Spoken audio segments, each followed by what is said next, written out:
यहाँ पर अहम खबर आपको देंगे। फैज़ाबाद धरना केस में सुप्रीम कोर्ट ने गुज़श्ता रोज़ की समाअत का तहरीरी हुक्मनामा जारी कर दिया है। तहरीरी हुक्मनामे के मुताबिक अदालती फ़ैसले पर पुरतशद्दुद वाक़यात की निशानदही कर रहा था। फ़ैसले में मुस्तक़बिल के ख़दशात को वाज़ेह किया गया था।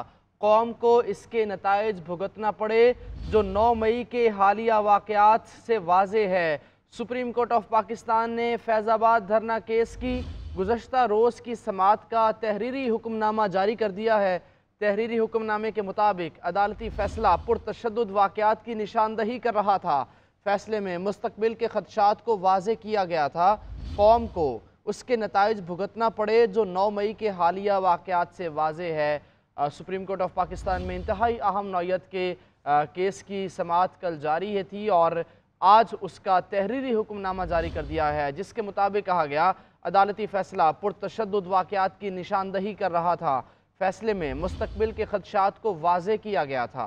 कौम को उसके नताइज भुगतना पड़े जो 9 मई के हालिया वाक़यात से वाज़ेह है। और फैज़ाबाद धरना केस में 9 मई को जो पुरतशद्दुद वाक़यात पूरे पाकिस्तान में हुए उसका तज़किरा भी किया गया है। तहरीरी हुक्मनामा जारी कर दिया है जिसमें कहा गया फ़ैसले में मुस्तक़बिल के ख़दशात को वाज़ेह किया गया था और फ़ैसले में यह भी कहा कि कौम को उसके नताइज भुगतना पड़े जो 9 मई के हालिया वाक़यात से वाज़ेह हैं। इसी पर बात करेंगे। ब्यूरो चीफ़ इस्लामाबाद मियाँ शाहिद हमारे साथ मौजूद हैं। मियाँ शाहिद, तफसीली फ़ैसले में मज़ीद क्या कहा गया और 9 मई का भी जिक्र किया गया है?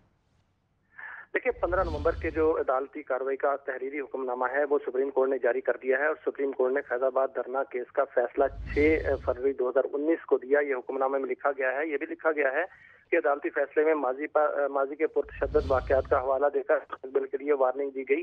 तो तकरीबन 5 साल गुजरने के बावजूद हुकूमतों ने फैज़ाबाद धरने पर अमल दरामद नहीं किया। फैज़ाबाद धरने के फैसले के खिलाफ नज़र-ए-सानी दरख्वास्त दायर हुई जिन्हें समाअत के लिए मुकर्रर न किया गया। नज़र-ए-सानी दरख्वास्तें समाअत के लिए मुकर्रर न होने के सबब अदालती फैसले पर अमल दरामद न हो सका। फैज़ाबाद धरने के तनाजुर में ना किसी को जिम्मेदार ठहराया गया और ना इस पर तशद्दुद और एहतजाज पर कोई एहतसाब हुआ।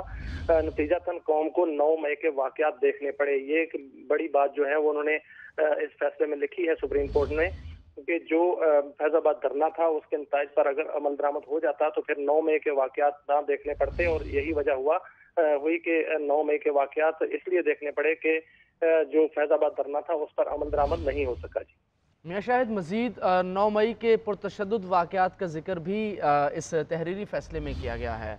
मज़ीद क्या डिटेल में बताया गया फ़ैसले में?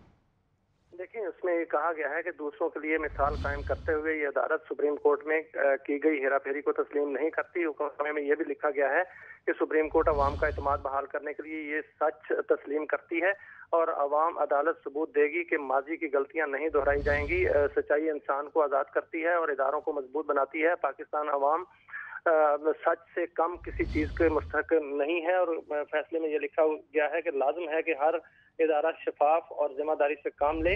हुकूमत ने इंक्वायरी कमेटी तश्कील दे दी है और इंक्वायरी कमीशन को 2 माह में तहकीकात मुकम्मल करने का कहा गया है। ये भी हुक्मनामे में लिखा गया है कि उम्मीद है कि इंक्वायरी कमीशन फैज़ाबाद धरने से मुतल्लिक वक्त पर तहकीकात मुकम्मल करेगी और इलेक्शन कमीशन TLP की फॉरेन फंडिंग से मुतल्लिक आइंदा समाअत पर रिपोर्ट जमा कराएगी। किसी केस की मजीद समाअत आइंदा 22 जनवरी को होगी, ये हुक्मनामे में लिखा गया है। आइंदा समाअत 22 जनवरी को होगी। बहुत शुक्रिया मियाँ शाहिद, आप इस हवाले से बता रहे थे।